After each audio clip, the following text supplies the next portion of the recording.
The Beef and Barnzy Show, brought to you by bowlersmart.com, trusted by bowlers around the world since 2004. By Lightning Strikes Bowl, home of Bowlers Mart Pro Shop. By Platinum Ford, drive the difference. By Fire Lake Bowling Center, 24 state-of-the-art lanes. By True Grit Coatings, drive on our passion. By Road to Grip, king of them all. By 900 Global, striking worldwide. Good morning and welcome back to the Beef and Barnzy Show, live from a rest stop somewhere not near you, and usual Pflugerville. Yeah. Texas.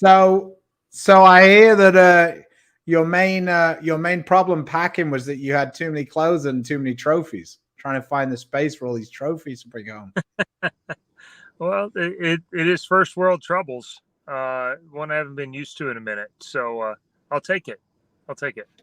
Yeah, no, it's winning. Like the board didn't change because I didn't realize there was enough space, but it should say winning never gets old, unlike Barnes and this board.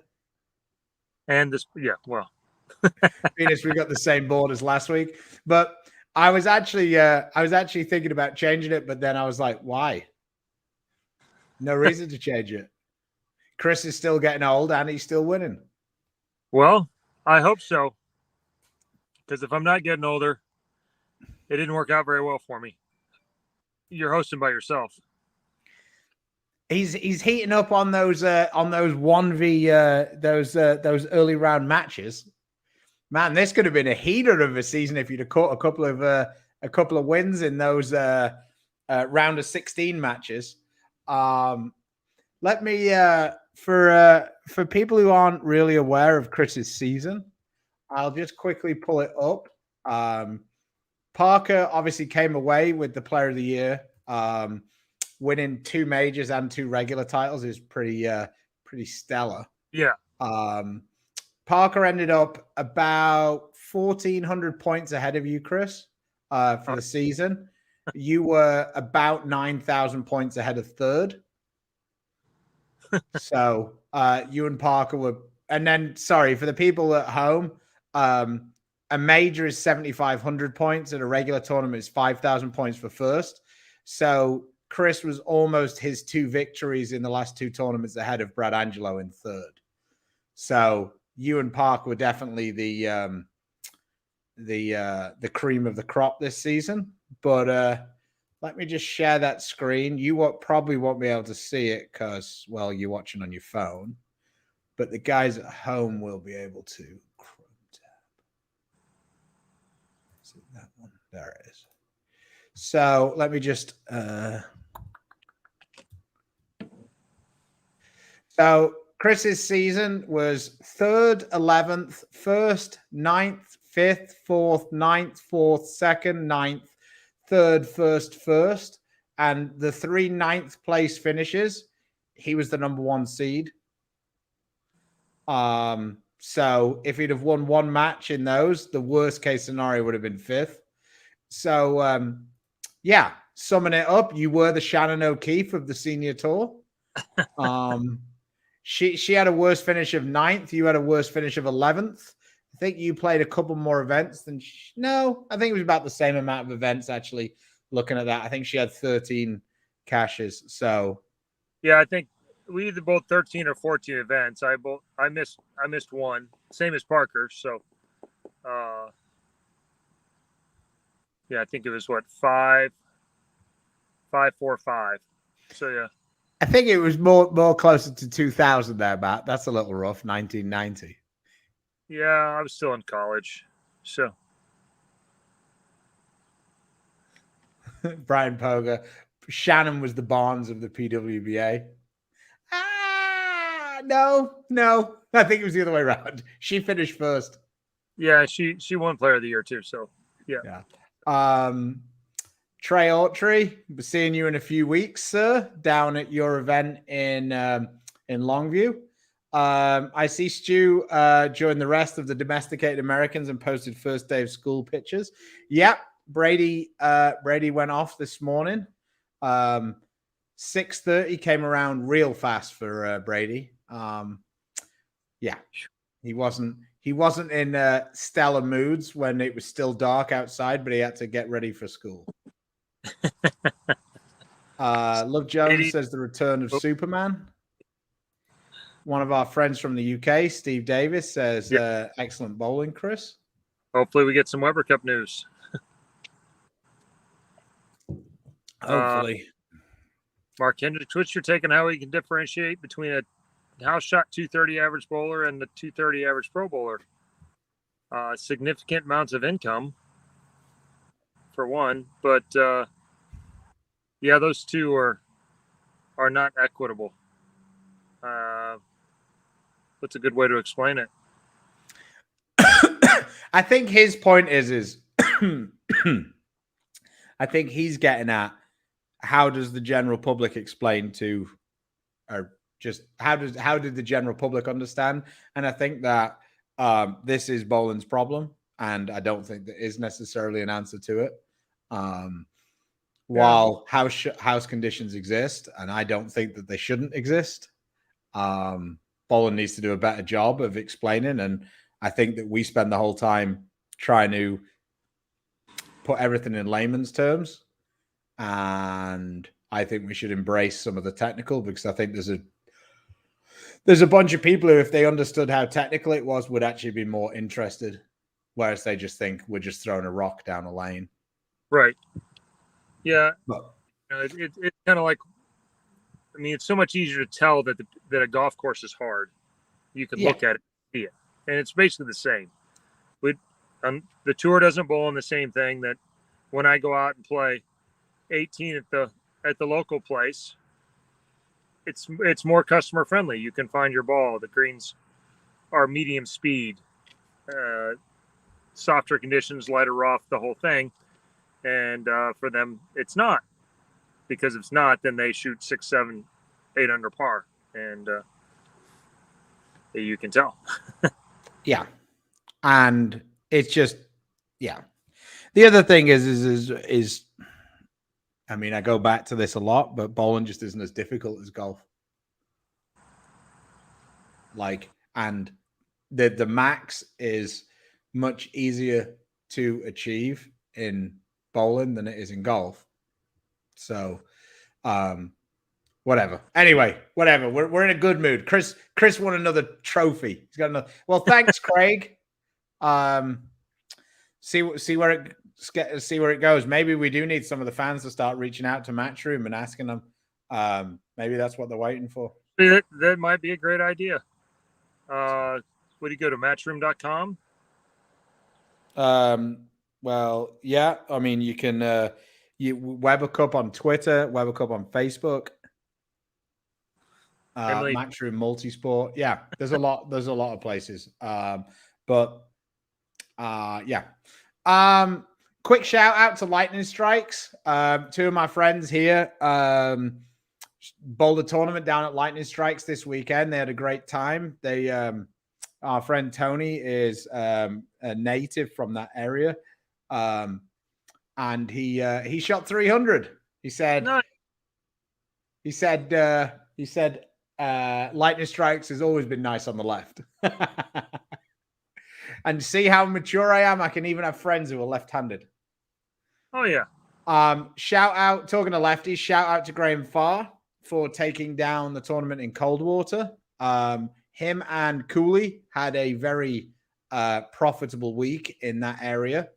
I believe they came 1-2 in the Minster regional, with Sam taking down the win then, and Graham returned the favor in the Coldwater regional. So shout out to those two. They obviously were on their game in two places that were not easy to score. It looked like they made them a little bit more playable in Coldwater than they've been in the past. While we're on the case, shout out to Bobby Jekyll for the way he handled the dropouts in the Coldwater regional. 96 players was a full field. They only got 94, but Bobby still paid 32, which is 100% the way it always should be. But if it had been most of the other regions, they would have changed the amount they were cutting to and cut to 31, which is complete horseshit. So shout out to Bobby. It ended up biting him in the ass because he ended up having to have a roll off at the end of C Squad. As the phrase goes, no good deed goes unpunished. Buffalo said there was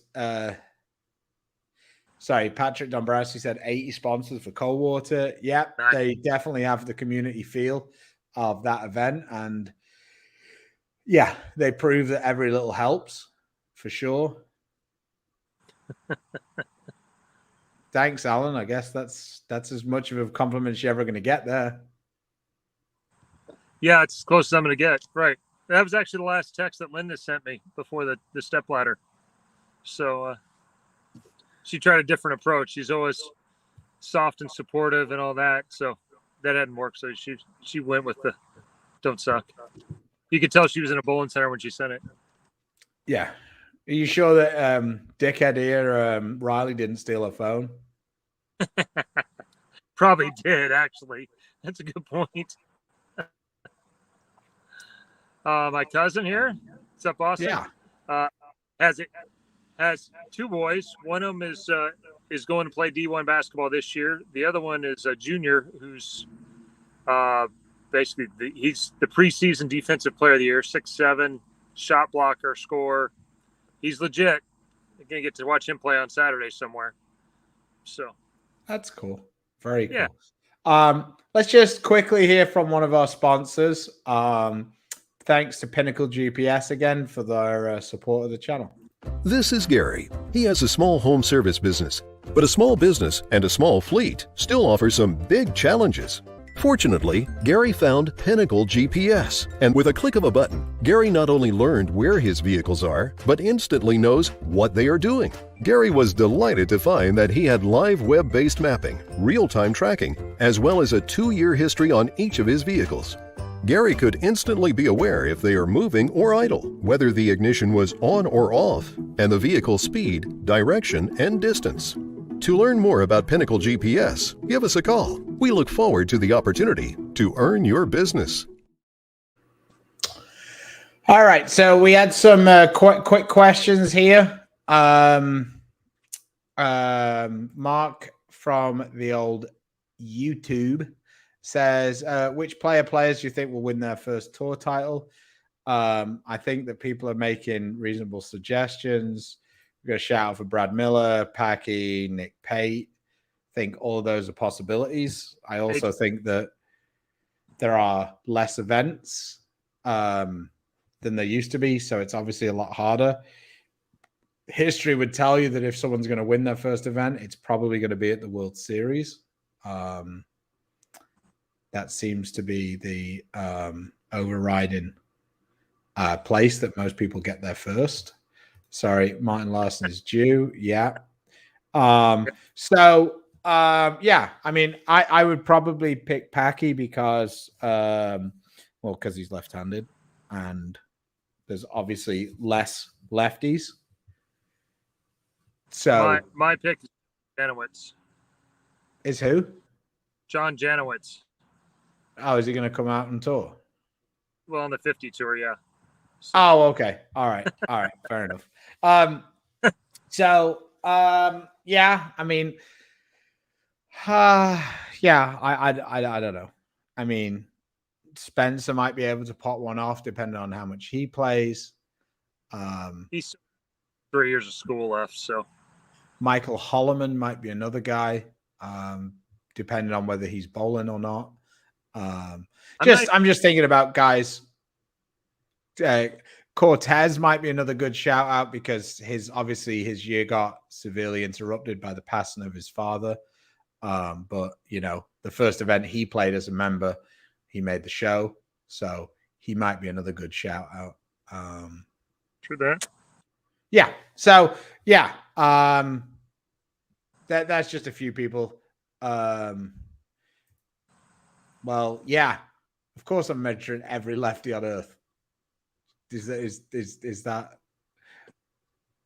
to me? They're always the people who are most likely to win. Like who won this year? Oh yeah, Kevin Williams. Yeah. Like literally, if the left's good, of course it's more likely that a lefty is gonna win their first title because there's like 10 of them on that side of the lane. Like a lot harder for him to beat them all. Yeah. Yeah. Although he is improving at a rate of knots. So great question. Don't know. Yeah, we don't know yet. Definitely a possibility. I mean, right now, one of the hottest bowlers around is Ildemaro. Ildemaro's bowling great. Mm-hmm. If there's a tour stop in Lubbock, then Ildemaro's chances of winning go up exponentially, being as he's won the 2 of the last big events there. So, yeah, it is getting a little like that, unfortunately. What is the first adjustment when you start league on a house putt and it's played on to figure out how it is, except the ball chase? For me, the main key is to understand where the main oil line is, I guess, for want of a better description. Once you understand that, then the next thing for me is to figure out how far away from the head pin I have to get it, because for me, the closer I can keep it to the head pin and still have strikes, the better, because it's just easier. There's less objects in the way, so to speak.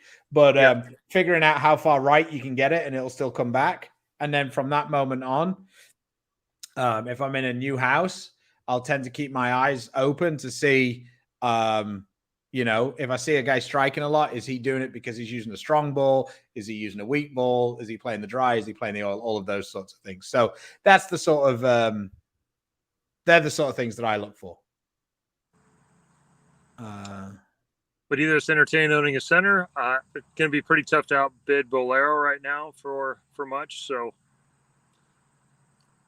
I always thought I would. I think it's pretty unlikely now. Yeah. Guess is where I would be. But yeah, of course, it's what I know. And so going with the Buffett line, if something came up, I certainly wouldn't be afraid to jump in. It would just have to be right. Paul Wolf, my buddy out of Kansas City. I just saw the schedule, and there is a chance. So probably we'll try back up in Wichita now versus NKC Pro Bowl back when I was bowling it. So. Yeah, can they not get it in a? Can they not throw you a bone and get it into Pika one time? There's a couple of centers you could have it at for sure, but North Rock's a pretty good venue.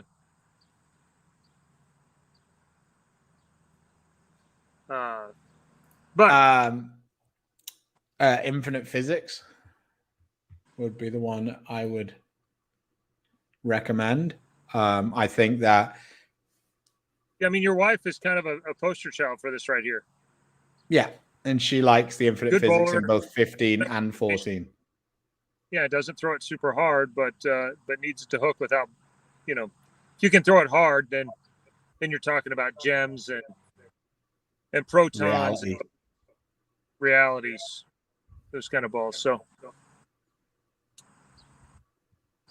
Yeah, I just feel like a lot of people are going to see the Infinite Physics as one of the strongest balls on the market because it just doesn't seem to want to burn up. I think it's a really good combination that Storm have hit on there. Talked about it. Now we're off tour. Hopefully we get I'll get a video together soon. But I see the Infinite Physics as a reality that is cleaner and more responsive. But that kind of shape, it continues a long time. It just gets to it a lot easier. Yeah, definitely. Yes, Ryan leaves this weekend. I think he's going up for the Wichita bowling banquet, probably to get some awards, and then start school on Monday. So, Are you going up for the banquet? Yes, I believe we are. So just what you're looking forward to, just more miles sitting in the car. Hey, you go to Linda. Hey, I'm just going to fly. Yeah.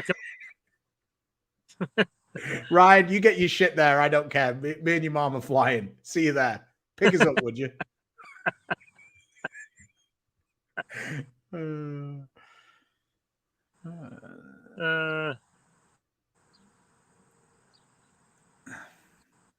know what you're talking about. The new storm release? Don't know. The email that went out today about the supernova? Oh, I was about to say, I don't know what you're talking about. I think that's, yeah. So I think that's probably what it is. It's I have not thrown it yet. It has arrived, but I'm not home. So you'll see Storm will release stuff about it today. So yeah. But hey, I was trying to remember. I don't know if I've ever run the ladder. Ever? Had to have once. I mean, I've done it once, but I've only won twice. So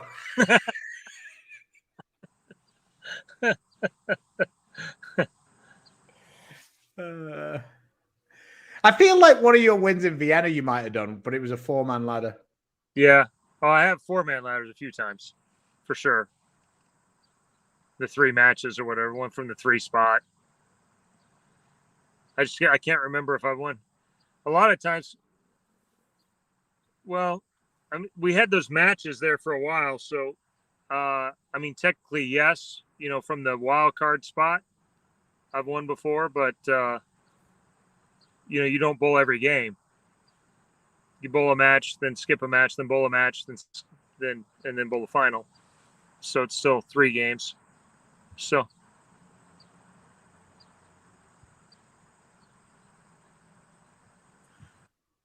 Yeah, Alan's talking about a video that went sort of viral where the pin bounced up. That was weird.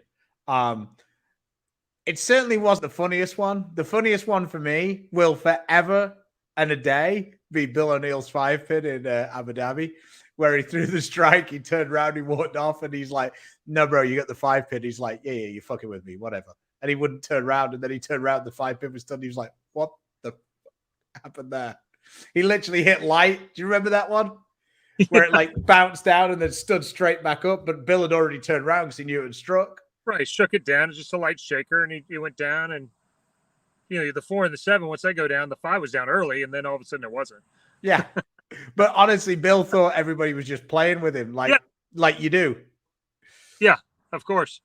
And Osgood's one in Maine the one year was pretty good. That was the 10-pin. That was a good one. But yeah, not often. I mean, in all the years, like literally we can think of 3 in millions of games. So and then to get it on film as well is pretty sweet. Yeah. Yep, that seems to be the feedback from most people. It's funny. It's one of those things where it's just like it feels like the from me as a Storm player, it feels like one of those scenarios where where like you're a rich person, like just rich people, something bad happens to them, but then it ends up making them more money. I feel like as a player, the Wolverine being banned was the best thing ever for me as a player, because then I got this green one that's now I like better.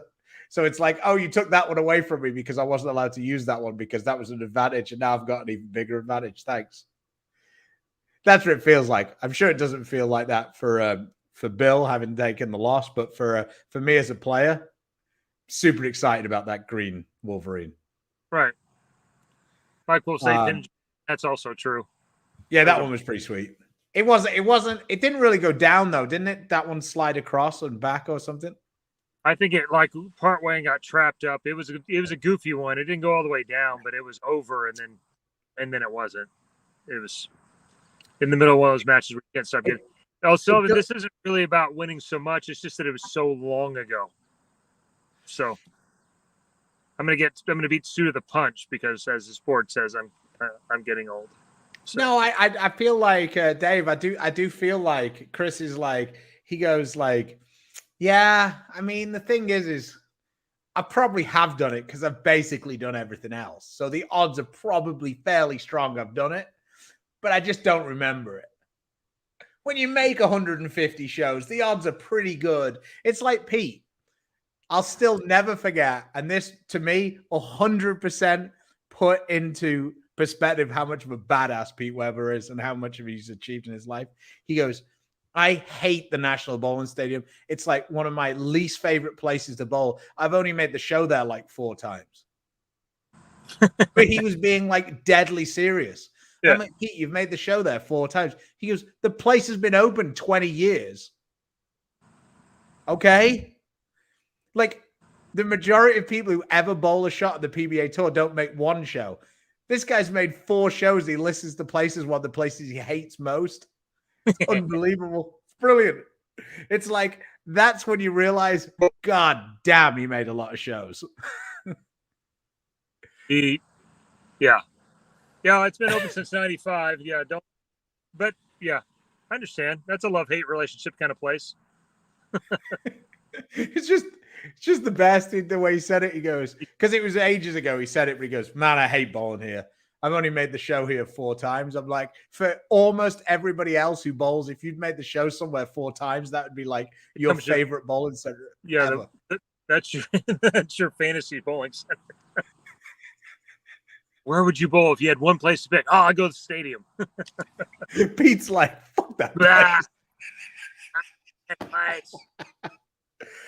Oh, just there's like, I don't think people quite comprehend that there's like a group of people who just, when it comes to making shows, they're just in a different world to everybody else. Like you, Norm, Walter, Pete, Parker, I guess to some extent.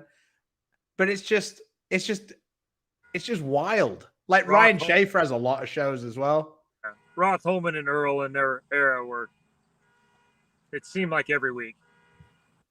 I guess it wasn't, but it sure seemed like it. Yeah, I mean, it's just wild when they show it. It's like, they'll show that Belmont has like, I don't know, 75 TV appearances or whatever. And you're like, wow, that's a lot. And then they put it Walter Reid, it's like 212 or something. You're just like, and I get it. I get it that like Belmo's made him a better clip than Walter did. It still doesn't stop the fact that that's 140 more. Yeah. Yeah, it's a lot more tournaments. 140 more. Yeah. And I don't know that they're the exact numbers. I'm just like, I'm pretty sure that Walter had got to like 200 or 197 or something. So yeah, it's just insane to me. Yeah. So no, I think they got pretty good feedback from that family edition, so I think we're going to see more of that. Yeah, I mean, who knows? It may morph into a few different things. We're hoping to just have more tournaments. Yeah, don't think that's happening. So that would be nice, but yeah, in that case, I mean, the only reason that happened actually is Fox gave the dates to PBA 3 weeks out. Yeah. And it got made up on the fly, and kind of like some of those other, like the plastic ball tournament was something that I think the players fairly, it wasn't unanimous, but the majority did not like the idea of that tournament, and it had a massive success for 3, 4, 5 years. It was one of our most publicized, well-known tournaments. And so you never know what's going to stick. And as much as we like to think we're always right, it turns out there's, you don't know what people are going to like to watch. So yeah, I think that there's there you go. Somebody said it. The plastic ball tournament was awesome. I think that some of it is that it's hard to judge Like, because for every one viewer you gain, you might lose one viewer because they want to watch bowling. Like, so it's interesting, and that's why you have different styles of programming. True that. Regina says, "Good morning. I'm back. Where have you been? I think I heard that Chris won something again. Yeah. One of those little tournaments. Yeah, he peeled off another one. Old guy thing. No big deal. So how was the Pro-Am? Because the Pro-Am up in Jackson was wild when we went for the tour stop. Yeah, well, they didn't have the kids are on break. And so the thing we were there, they had all the high school teams in, and it was still a good Pro-Am, but Michigan in August, this is the last of the great weather here. I mean, we played golf one day and it was 68 degrees in the middle afternoon. It's just amazing. So heading back to 97, but yeah. That was an interesting stepladder too for me. I mean, I've known LeClaire a long time. We're not necessarily best buddies or anything, but Goebel I've known since I was a kid as a Kansas. He was a Kansas guy. Like I said last night, I think he's one of the most underrated guys maybe in the history. There's very few people who have won 4 times on the PBA Tour in a season, and he's one of them. And all the rest of them, I guarantee you know their name. So, yeah. And he did not win Player of the Year with winning 4 times. How fortunate is that? Yeah, it's crazy. And then Mike Haggett, who's one of the we've been relabeled the TPK, the Trailer Park Kids. So he's one of my regular buddies. We hang out, play golf, do all that stuff, and he kind of struggled through a little bit trying to keep up with Parker, and was able to break through. And I honestly thought I was in big trouble bowling him because the pair was pretty messy, and I thought he was going to come in and blitz it. But had a couple of shots. Got one do something funny on him, and I think his reaction to what happened there, he got him a little loose on the pair and able to survive. And then Jack Jurek's obviously one of the nicest guys. We've roomed half a dozen times out here, and it's one of those matches where, because the pair is so different, being on the pair was a huge advantage over trying to come onto the pair. Parker seems to be more of an issue for that than Chris at the minute. Yeah, no kidding. And he's I don't know what you're going to do about that. Yeah, 55 ain't stopping Parker bowling. So I mean, half the show you got Parker, Walter, and then half of this show is Jurek and Goebel. They're both bowling the 60 that starts today. So, is Jurek 60 already? I didn't realize. Not. He's got another year. Yeah, I mean, Jack, he's 58, 59. I firmly maintain the way I always look at people. When Jack bowled out on the national tour, I obviously didn't know Steve Nagy, but I always felt like the award should have been renamed the Jurek, because to me there was only ever one actual answer for who should win that award. Yeah, and it was Jack, because he's just like literally the nicest dude ever. Basically not bowled for the last 10, 12 years because he's been taking care of his parents, one parent and then another parent. And the ultimate sacrifice guy, and sacrifices for literally everyone else. It's yeah, he's like I say, he's a super good guy, and in almost every situation I would root for him, because like I say, he's another guy who maybe hasn't won as many times as he would have liked or people would have thought. Had a couple of good runs at the Masters.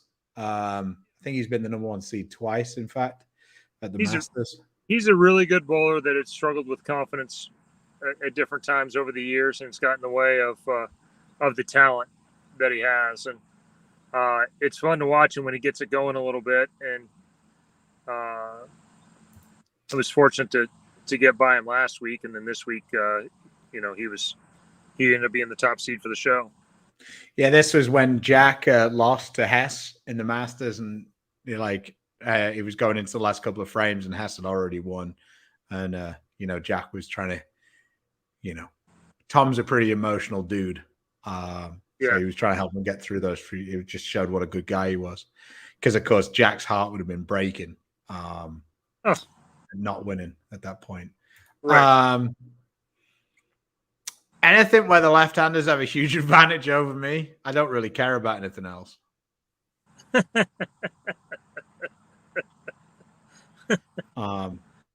Mainly just because I feel like I can look in the mirror and find the issue. But when the opposite side of the lane is dominating, there isn't really it's not like you can go home and get better. Right. So that's the only time that it sucks. Like, I don't love it when there's a huge advantage to using urethane balls because I don't really have a good solution for that with my game. But at least I know what I've got to work on. But when the left-hand side's got a huge advantage, that's a little difficult.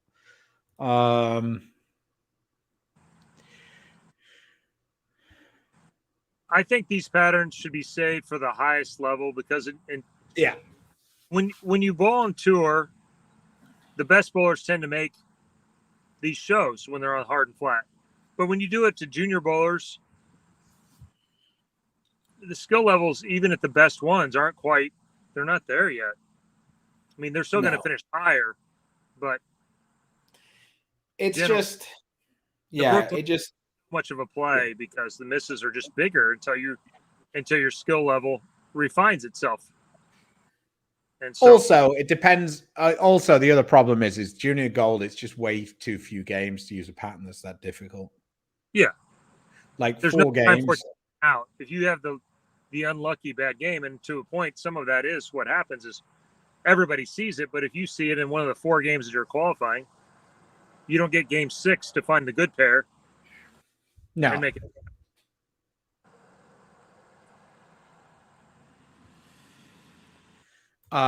Yeah, exactly, Mark. Why put half as much oil on the left than the right?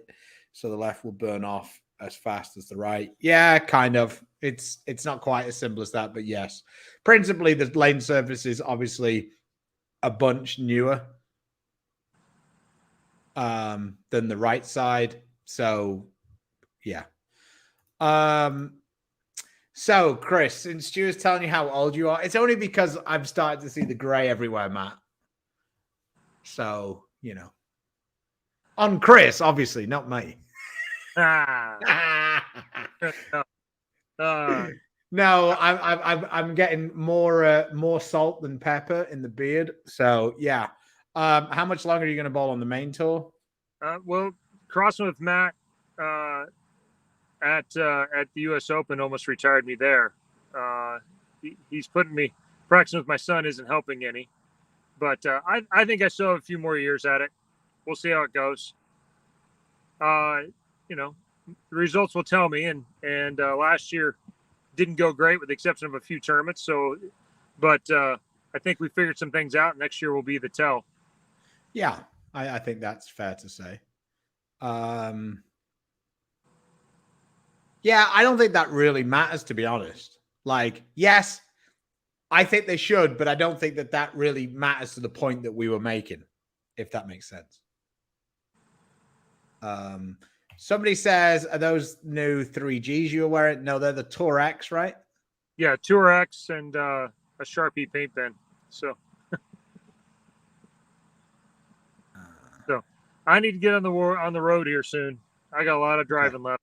Matt Ogle, I was wondering if you're referring to that week. It was fun to watch. Sorry.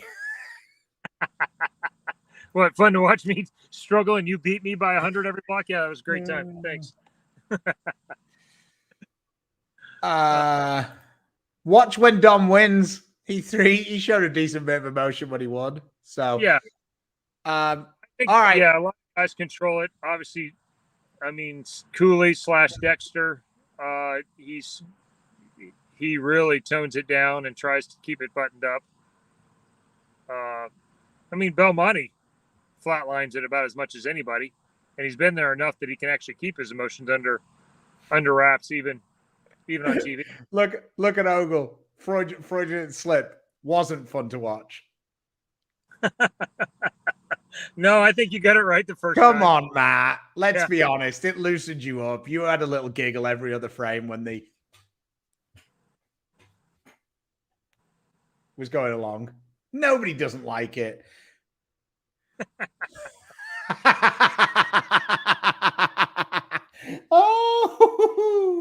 Oh man, Frankie needs to be mic'd up. Yeah. Under his breath and in the locker room. And to his ball rep.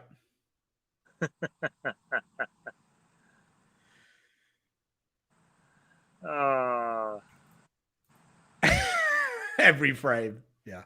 Larry says, congrats, Chris. He did have his Beef and Barnzy shirt on. He's not blowing smoke. I saw him in Highland last night. The black and white one was on. So, all right.